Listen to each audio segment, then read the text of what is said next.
SC제일은행 오디오 주간 시장 전망입니다. 지난주 유럽 증시가 큰 폭의 반등을 기록한 후 이번 주는 중국과 홍콩 증시가 그 흐름을 이어갔습니다. HSCI 지수는 지난 이틀간 21% 반등하며 1998년 이후 가장 큰 폭의 상승을 기록했습니다. 특히 하락세를 이어오던 경기소비재와 부동산 업종도 큰 폭으로 반등했습니다. MSCI 유로존 지수 또한 지난주 13개월 최저점에서 10% 이상 반등하는 모습입니다. 이러한 시장의 움직임은 지난주 강조했던 주식시장의 약세 기간 동안 투자를 유지하며 반등 국면을 놓치지 않고 수익 창출 기회를 확보하는 것에 대한 가장 최근의 사례라고 볼 수 있습니다. 요약하자면 시장 이탈의 기회비용은 투자자들이 경기 둔화 구간에도 투자를 유지하면서 시장의 반등에 참여했을 때 추구할 수 있는 장기 수익률을 의미합니다. 다음에 두 가지를 근거로 시장에 머무르는 것을 제안드립니다. 첫째, 시장의 고점과 저점을 정확히 맞추는 것은 매우 어렵습니다. 둘째, 투자자가 경기가 둔화되는 중간에 시장을 떠난 후 회복기에 맞춰 시장에 복귀하지 못하면 가장 좋은 수익 기회를 놓치기 때문입니다.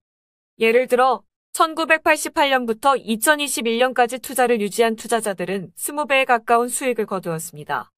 반면 가장 큰 폭의 상승을 기록했던 5거래일을 놓친 투자자의 수익률은 13배였으며 30거래일을 놓친 투자자들은 같은 기간 동안 4배의 수익만을 기록했습니다. 위의 결과에서 보듯 현금을 보유한 투자자들이 시장의 반등 시기에 수익을 얻기 위해서는 시장의 하락을 활용할 필요가 있습니다. 그렇다면 현재 어떤 자산에서 투자의 기회를 찾을 수 있을까요? 투자자의 위험 성향에 따른 다각화된 자산 배분을 전제했을 때 주식에서 최고의 기회를 얻을 수 있다고 판단합니다. 러시아와 우크라이나 분쟁의 여파에도 불구하고 글로벌 경제 성장률은 여전히 장기 평균 추세를 상회하고 있습니다. 또한 주요 중앙은행들이 인플레이션에 대응하기 위해 팬데믹 이후 처음으로 금리를 인상했음에도 통화정책은 여전히 완화적인 편입니다. 한편 연초 이후의 급격한 조정으로 주요 증시의 밸류에이션은 더욱 매력적인 수준을 기록 중입니다.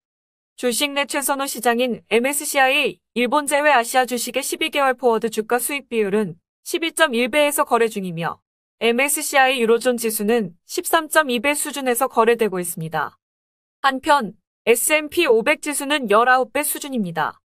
또한 모멘텀 및 기타 기술적 지표들을 감안할 때 중국 주식의 단기 상승 여력이 높은 것으로 보입니다. 이번 주 류어 부총리 및 규제 당국이 증시를 안정시키고 경제 성장을 촉진하기 위해 실질적이고 시장에 필요한 조치를 취하겠다고 발언한 점도 증시 반등을 뒷받침합니다. 채권 시장의 경우 금리 인상에 따른 영향이 예상됩니다. 이번 주 미 연준은 올해 총 7번의 25베이시스 포인트 인상 및 2023년 3차례의 추가 인상을 포함하는 금리 인상 사이클의 시작을 알렸습니다. 미국 인플레이션이 40년 내 최고치를 기록한 점도 3개월 전보다 훨씬 더 공격적인 정책 대응을 이끌어냈습니다. 연준의 새로운 금리 전망은 시장 예상에 근접했지만 연초 이후 우크라이나 사태의 영향으로 급등한 원자재 가격으로 인해 인플레이션은 더 높은 수준으로 오랜 기간 지속될 수 있습니다.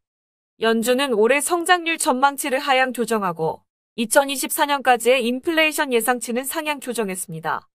이는 투자자들이 인플레이션 해지를 고려할 필요가 있음을 시사하며 석유를 비롯한 에너지 가격의 하락을 활용해 그 기회를 찾을 수 있을 것으로 보입니다. 금은 올해 양호한 성과를 거두고 있으며 적절한 인플레이션 해지 수단으로서 선호 의견을 유지합니다. 또한 높아진 금리는 금융주의 긍정적인 요인이며 특히 최근에 높아진 변동성을 활용할 경우 수익 창출의 기회를 찾을 수 있을 것으로 보입니다. 더 자세한 내용은 SC제일은행 모바일 뱅킹의 웰스케어 라운지 금융시장 정보에서 확인하세요. 지금까지 오디오 주간 시장 전망을 함께 청취해 주셔서 감사드립니다. 다음은 금융투자 상품 관련 유의사항 안내드립니다. 본 자료는 리서치 조사 분석 자료가 아니며 독립적인 리서치팀에서 작성되지 않았습니다.